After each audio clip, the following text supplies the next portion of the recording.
Welcome back. U.S. inflation hit the highest rate in 40 years. Here to talk about what that means for you is our financial expert, Steve Budin. Steve, we see it in the stores, we see it in housing. Why does this matter so much? Yeah, from an individual perspective, it matters because we feel the pain of those high prices, right? We all know everywhere you go, the prices have been going up.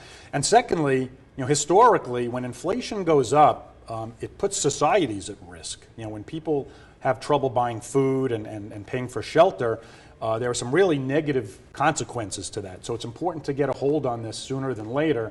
Again, history shows that if high inflation sticks, it gets tougher and tougher to bring down. So the policymakers are doing everything they can to get a hold on this real quick. And I do see some silver linings that we'll get to in a second. All right, so how is it calculated? I wonder how many people know. We're at, what, 9.1% now? Right. That's a great question. So they have different components, and they have literally like baskets of goods and items and things that you buy, whether it's your shelter, your car, your gasoline, your food, your used car. So all of these things get added up, and they're given a certain percentage. And that formula will determine what the inflation rate is, which also leads to the fact that your inflation rate might be different than mine. You may drive more than me. I may be looking for a car, you may not be. So the prices that even you and I pay are different. So the general 9.1 increase doesn't necessarily impact us all the same, but the government does the best it can to give us a broad outline because there's all kinds of policy ramifications that come from that inflation number. How do you reduce it? A couple of ways. If you remember your economics class, is supply and demand, right? So the theory is if the central banks raise interest rates, it slows the economy down. If interest rates go up, I might be less likely to get a mortgage. I might be less likely to buy a car. I might be less likely to expand my business. If that happens and things slow down and people stop spending money as much, that generally brings prices down because the demand would go down.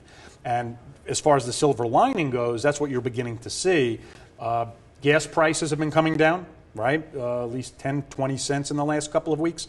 That should reflect in the next month's inflation numbers, but that's because people are driving less and because the economy is slowing down a little bit.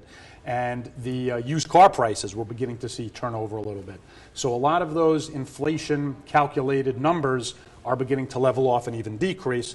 So I'm hoping that the worst is behind us on inflation. I think we're all hoping for that. The thing that you touched on, though, when you talked about reducing it, you've got to be careful, though, right? Because you can't have it get reduced too quickly. That's correct, and that's the tightrope that the policymakers are walking right now. Because if you slow it down too much, you lead the economy into recession, and if you lead it into recession, the unemployment rate goes up, and there's a whole bunch of consequences to that. So I wouldn't want to be a central banker at this particular time because they are raising interest rates. The question is, how quickly can they raise them without tipping the economy into recession? And we'll be reporting back on this. But right now, with that inflation rate at 9% and above, the central bankers really are given no choice but to raise interest rates. Wow. So it's a lot to think about, and hopefully we all come out better in the long run. Yeah. All right. Thanks so much, Steve.